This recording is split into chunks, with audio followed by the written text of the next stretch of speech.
Seoul and Washington are reportedly thinking about coming up with a timeline to complete the U.S. transition of wartime operational control to Seoul for the annual defense talks in October. Our Kim Bo-kyoung tells us more.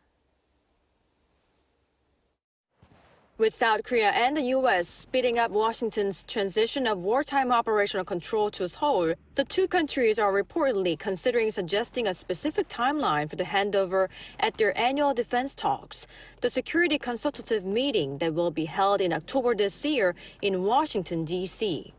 According to military sources, the year 2028 is highly likely to be a target schedule given that U.S. President Donald Trump's term is set to end in early 2029. Among the three-step verification assessment for Seoul to regain wartime OPCON, the first stage, initial operational capability, was completed in 2019, and the second phase, the assessment of full operational capability, is nearing its end. Once the two allies complete the verification of the FOC, their defense chiefs are expected to suggest a specific timeline for the last phase, full mission capability, at the upcoming SCM. The last phase is widely regarded to be dependent on a political assessment made by the two countries' leaders. As part of efforts to get ready for the OPCON transfer, the two countries are reportedly planning to hold their annual springtime joint exercise, the Freedom Shield, in March as planned, without any downsizing.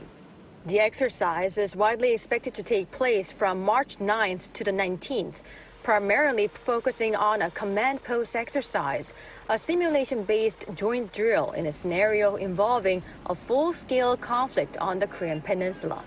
Pundits have already started discussing military reform to prepare for the aftermath of the OPCON transfer. Recent U.S. policy and statements from South Korea's defense officials make clear that Seoul is primarily responsible for its own defense. The OPCON transfer is inevitably coming. It is not a political choice. The focus now is on how to operate after the transfer, not when it will happen.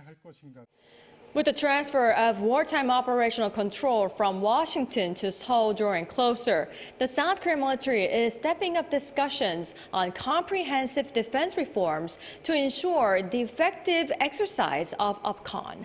Kim Bo-kyoung, Arirang News.